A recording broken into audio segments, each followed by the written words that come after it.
Olá, começa agora o Tela 1 Especial Debate, o programa da Rede Teia de Jornalismo que busca trazer opiniões diferentes a respeito de temas atuais. Nosso assunto de hoje é a união estável entre homossexuais. Veja o que vamos discutir. New start, remember? Just try to blend in. And don't take any crap this time.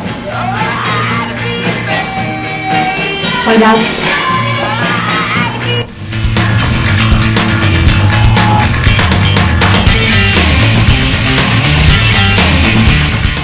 Olá, boa noite. Boa noite, convidados. Para discutir o tema de hoje, nós temos 3 convidados, né?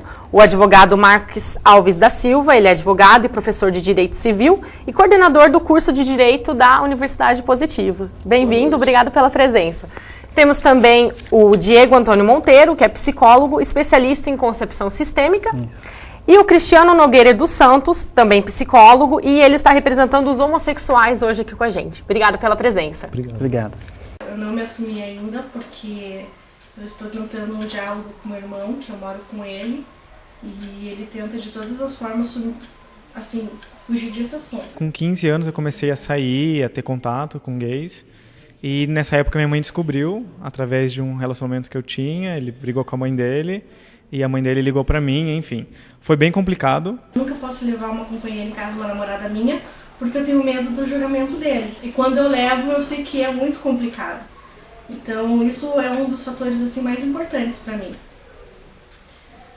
Depois de me assumir pro meu irmão, assim, que eu espero que seja bem bacana a nossa conversa, que eu espero que ele me aceite como eu sou, porque não tem outra forma de eu ser. Eu acho que com certeza vai diminuir muito preconceito e isso é só um primeiro passo, né? Porque tem muitos direitos para conquistar ainda. Adoção, que agora vai ser mais fácil, e até mesmo por ser reconhecido como união familiar, é capaz de muita gente agora os próprios gays se aceitarem mais como gays por poderem constituir uma família. Acredito que essa decisão do Supremo Tribunal Federal, né, pela primeira vez na história do país, veio a reconhecer a cidadania dos homossexuais. Com certeza, eu acho que essa vitória vai ainda diminuir o preconceito. A lei é uma grande vitória, um marco, né, para os homossexuais no Brasil, porque isso tá validando que a gente está sendo incluso na sociedade. Então, assim como os heterossexuais têm direito de se casar, de benefícios, né, a gente também. Eu pessoalmente ainda não penso em casamento, mas a questão é que se o direito existe, ele deve ser garantido. Acho que independente se as pessoas vão se casar ou não, eu acho que é uma evolução nos direitos humanos, né? Tipo, e uma coisa natural que está acontecendo em vários países, então estava na hora de acontecer no Brasil. Quero constituir uma família, quero morar junto com a minha namorada, quero viver, assim, numa sociedade normal, que ninguém fique julgando pelo que eu sou. Só isso e acabou. Voltamos com o Tela 1. E para começar o nosso debate, vou direto com você, Cristiano. Quais foram as dificuldades que você encontrou para assumir a sua homossexualidade? Bom, o início é bem difícil mesmo. Ainda mais, quanto mais conservador uma família, mais complicado. Às vezes, tendo pais, ou meu pai é do Corpo de Bombeiros, e então teve uma educação bastante religiosa, bastante rígida. Hoje em dia é o que mais tem dificuldade, assim, e aos poucos a gente vai conseguindo. Mas principalmente foi pela minha mãe, assim, ela quando descobriu, assim, ela falou que queria matar, assim, falou, eu vou querer. Minha irmã sabia, né, minha irmã sabia, contou para meu irmão contou para minha mãe, e ela deu todo o descrédito, assim, pela minha irmã não ter contado diretamente para ela, né, tendo descoberto um pouco antes. E o sentimento, assim, de que você não tem nenhum valor, que você é a ovelha negra da família, né, e hoje, assim, isso quando se descobre, e aos poucos a gente vai moldando nossa identidade, né. Quanto mais novo é mais difícil assumir certas coisas, né. Mas com o tempo a gente vai aceitando, sabe? Faz parte de mim né? Eu sou assim. Eu sou assim. Né? E com essa decisão do Supremo Tribunal Federal que legalizou a união estável entre homossexuais, como que você está se sentindo com isso? Bom, quando eu vi a notícia, eu comemorei, assim. Foi muito bacana, né? Ver que uma coisa que já há tanto tempo faz parte da nossa cultura, né?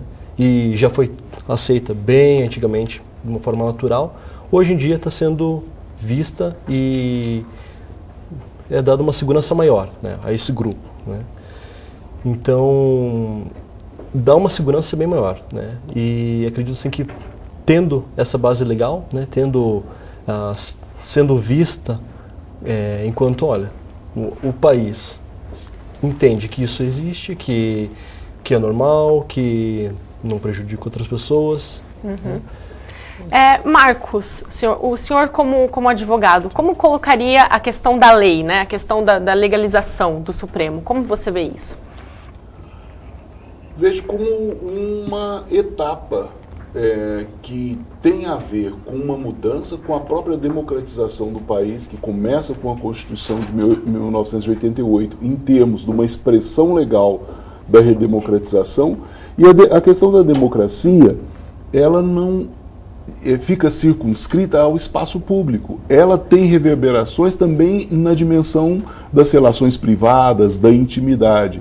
E hoje, por exemplo, a construção de um país onde caibam todos, isso está enunciado como um princípio constitucional, o princípio da pluralidade, o princípio da laicidade do Estado, de tal forma que uma dada moral de determinado grupo, seja ele religioso ou não, ela não pode ser imposta a todos de uma forma autoritária pelo Estado.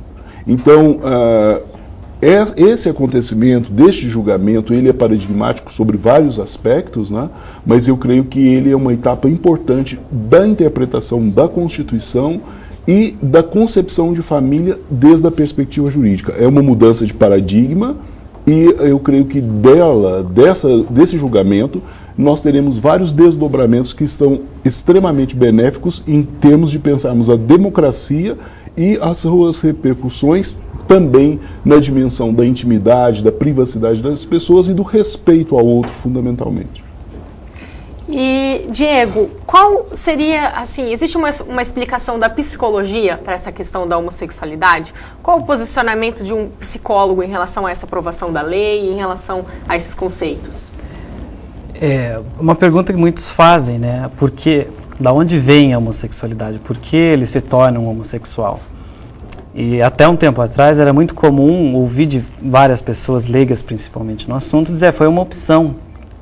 Quando hoje a gente sabe que não é uma opção da pessoa. Tanto que muitos nomeiam como opção sexual. Exatamente, sendo que não é uma opção sexual. O homossexual, ele chega em determinada fase da vida, ele se vê homossexual, ele se percebe homossexual. Então ele se percebe gostando de uma pessoa do mesmo sexo. E isso é um processo muito difícil para a pessoa. Por todas essas questões de autoaceitação, aceitação da família e aceitação da sociedade. Então, é um processo doloroso, psicologicamente falando, para o indivíduo que atravessa ele, ao contrário do que muitos pensam. Como psicólogo, o senhor já recebeu algum caso, alguém, no caso assim, no consultório, falando, eu sou homossexual, eu não sei como lidar com isso. Você tem algum depoimento de alguém assim? Como indivíduo, não, nunca recebi. Já em grupos, a gente já trabalhei com pessoas que estavam nessa situação. Entendi. E, Cristiano, você conhece alguém que tenha procurado uma ajuda psicológica, ajuda de um psicólogo para saber lidar com isso? Não especificamente nisso, mas eu vejo assim, dificuldades por ser homossexual e não ter aceitação, né, da família, porque a partir do momento que não é aceito, né, a gente tem que dar um jeitinho, né, de ser aceito. Com certeza. Bom, nós vamos para um breve intervalo e voltamos já com o Tela 1 Debates. Isso foram